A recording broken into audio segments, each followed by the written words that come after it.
à tous, aujourd'hui on s'occupe d'un P30 Pro qui a un souci un peu embêtant. Le client, donc c'est un client pro, il a changé l'écran et apparemment il aurait arraché des petits composants juste au-dessus du connecteur d'écran. Donc je me dis que ça pourrait être un bon exemple de vidéo pour vous dire et vous montrer comment je fais pour piquer des composants du coup d'un téléphone comme celui-ci qui est donc un Huawei à partir d'un téléphone d'une autre marque, comme par exemple un iPhone, donc une carte mère d'iPhone. En fait, je vais vous montrer comment je fais pour transvaser finalement des composants d'un téléphone à l'autre sans avoir on va dire les composants en stock, parce que forcément pour ce modèle là j'ai rien en stock. Par contre j'ai une ribambelle de cartes mères d'iPhone ou même d'autres marques. La seule chose à savoir c'est qu'on a besoin forcément des schémas pour pouvoir s'appuyer de l'un et de l'autre. Donc je vais vous montrer ça. Et autre chose, je fais cette petite vidéo parce que du coup, on y pense depuis quelques temps, ça pourrait être intéressant de faire une petite FAQ, donc foire à questions.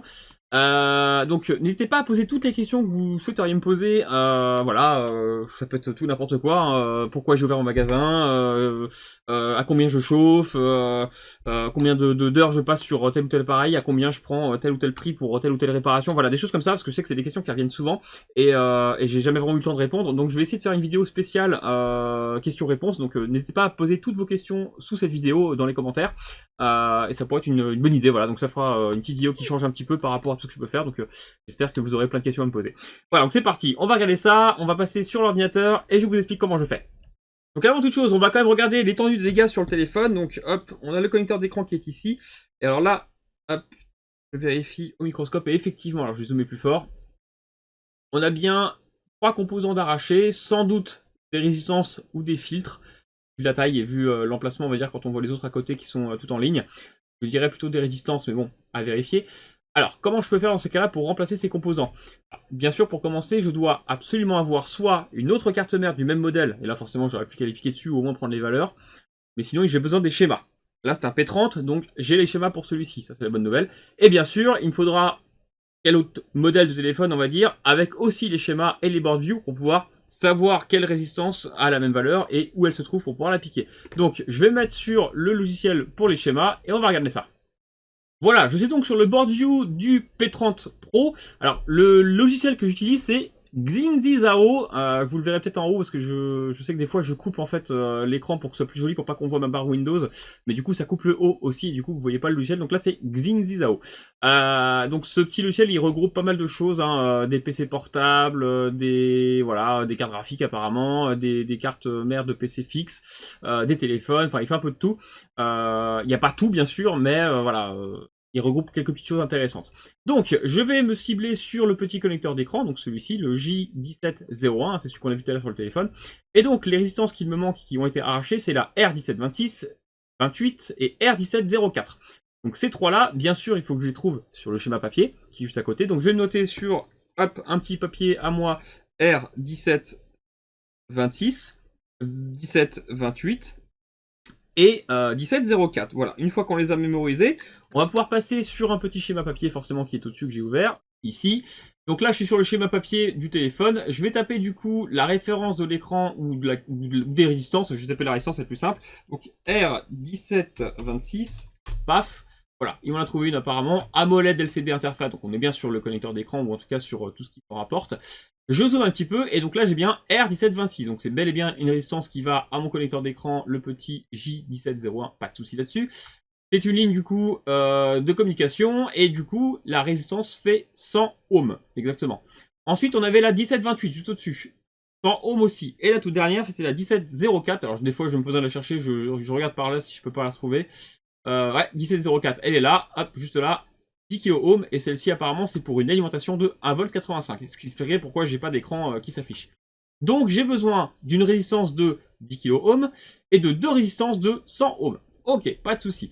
Là-dessus, on va essayer de trouver du coup maintenant le schéma, donc là j'ai une carte mère d'iPhone 7, hein, c'est celle qui va me servir de donneuse. On va essayer de trouver du coup 2-3 résistances sur ce modèle. Voilà, je suis donc sur le board view et schéma maintenant de la carte mère d'iPhone 7. Alors, c'est ça qui est un petit peu compliqué, c'est que là par exemple j'ai besoin d'une résistance qui fait 100 ohms, sauf que si je tape 100 là-dedans, il va me sortir tous les trucs qui se rapportent avec 100 dans le PDF. En fait il me cherche pas une résistance, il cherche tous les nombres 100 marqués sur le PDF, c'est assez compliqué. Donc ce que j'ai fait c'est que j'ai carrément copié les références des résistances pour au moins éliminer, à savoir j'ai copié uniquement, parce que là j'en ai trouvé une tout à l'heure en cherchant, qui faisait 100 ohms, j'ai copié tout ça. toute cette partie-là, en fait. Et d'ailleurs, on la retrouve là, il les recherche là. Voilà, et là, j'ai déjà 2 résistances qui font bien 100 ohms. Alors, il n'y aura pas que ça, mais au moins, j'en ai un paquet. Là, j'ai 100 kilo ohms, 100K. Mais là, au moins, grâce à cette recherche, en tapant uniquement ce petit truc du bas, là, il m'a éliminé tous les condensateurs, toutes les bobines, enfin, tous les trucs qui étaient un petit peu inutiles. Et j'ai recherché différemment. Et comme certaines résistances avaient cette valeur-là au niveau taille, fabrication, dissipation, etc., eh bien, j'ai pu tomber rapidement sur les résistances qui faisaient 100 ohms. Donc voilà, ça c'est juste la petite astuce, on va dire, plutôt que de taper 100. Et si je tape 100 là-dedans, ça va être une catastrophe. Bah, d'ailleurs, je vais vous montrer. Hein. Je copie juste ça avant pour pas faire de bêtises et ne pas me retrouver sans rien. Voilà, copier. Tac. Je vais taper 100 ici. Et là, voilà. Là, j'ai un paquet de composants qui se rapportent à ce chiffre-là. Et ça peut être tout n'importe quoi, voilà. Alors, bah, je vais cliquer au pif, bien sûr. C'était une licence de 100 ohms. Mais là, voilà, 100 kilo ohms. Là, c'est voilà, 0,105, parce qu'en fait, c'est pour une taille de composant et c'est un condensateur. Enfin, voilà. Alors que si je copie ce que j'ai copié du coup tout à l'heure, hop, je le recolle, je recherche à nouveau. Ça élimine beaucoup de choses et forcément on a beaucoup moins de résultats à rechercher. Donc là forcément c'est plus simple. Donc j'ai du coup la R2103 qui est à 100 ohms, la R3101 qui est à 100 ohms, donc on va le chercher sur la carte mère. Donc ça va être très simple, hein. Hop. J'avais 3103 ici, tac. Et du coup j'en ai une qui est juste ici, alors sous le shield, mais c'est pas grave, je sais qu'elle existe. Et R2101 si je fais pas erreur, 2103 pardon, R2103, hop. R2103 qui est un peu plus bas sur la carte mère, mais elle aussi sous le shield. Donc pas de souci, tout va bien, je vais pouvoir les retirer et au moins on va pouvoir les replacer sur le téléphone. C'est parti, on fait ça. Voilà, j'ai donc une carte mère d'iPhone 7 sous les yeux exprès. Donc la résistance en question qui fait 100 ohms que j'ai repéré en premier ou en deuxième, je ne sais plus, mais en tout cas c'est celle-ci là. Voilà, celle-ci qui est toute petite. Alors, pour ne pas la perdre, forcément, il faut bien la mettre dans une boîte une fois que vous l'avez retirée, sinon c'est très embêtant. Donc c'est parti, on va commencer par retirer celle-ci, je m'attellerai à l'autre, et ensuite on pourra déjà la remettre ensemble.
Parfait, j'ai donc soudé les deux premières, il me reste plus qu'à souder la 10 kilo ohm, donc je vais la chercher aussi du même principe. L'avantage c'est que comme il y a un K pour kilo ohm, là j'ai pas besoin de faire la même recherche, ça va être beaucoup plus simple pour le schéma.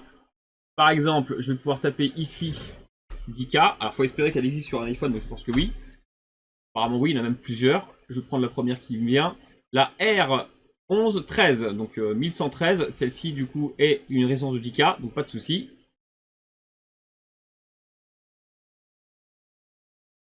Et donc, l'emplacement, il est... Ouais, ça va, ça devrait être facile d'accès, sauf si c'est sous le shield. Dans ces cas-là, je prendrai une autre qui est plus facile d'accès.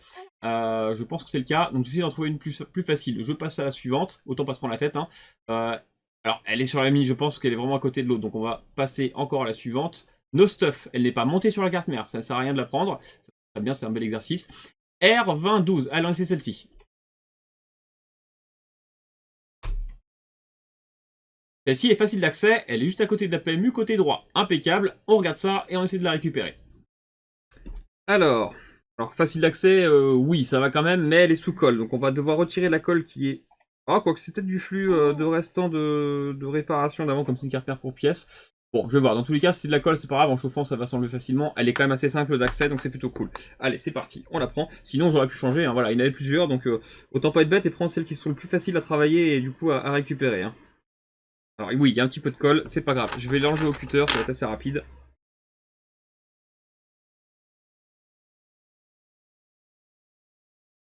elle est déjà à moitié dessoudée ou arrachée. Comme c'est une carte mère, encore une fois, qui sert pour pièces, elle n'est pas franchement en super état, mais c'est pas plus mal des fois pour récupérer les composants plus rapidement. Paf, voilà, je l'ai. Je la mets aussi dans la boîte en attendant de repasser sur la carte mère qui m'intéresse à réparer. Et techniquement, on va pouvoir pas trop tarder à faire un essai.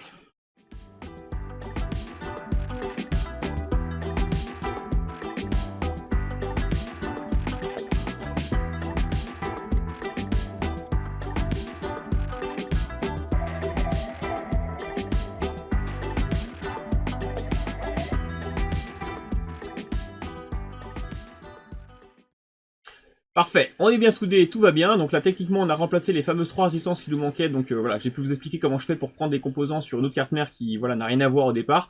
Voilà, parce que finalement, ça reste une carte mère de téléphone et bien souvent, on a quand même beaucoup de petits composants. Voilà, c'est des simples résistances ou condensateurs, on peut trouver. Après, quand c'est des puces de charge ou autre, c'est encore différent. Mais au moins, pour ce genre de composants classiques, on peut les récupérer facilement ailleurs. Alors c'est parti, je vais arrêter en châssis et on fait un test.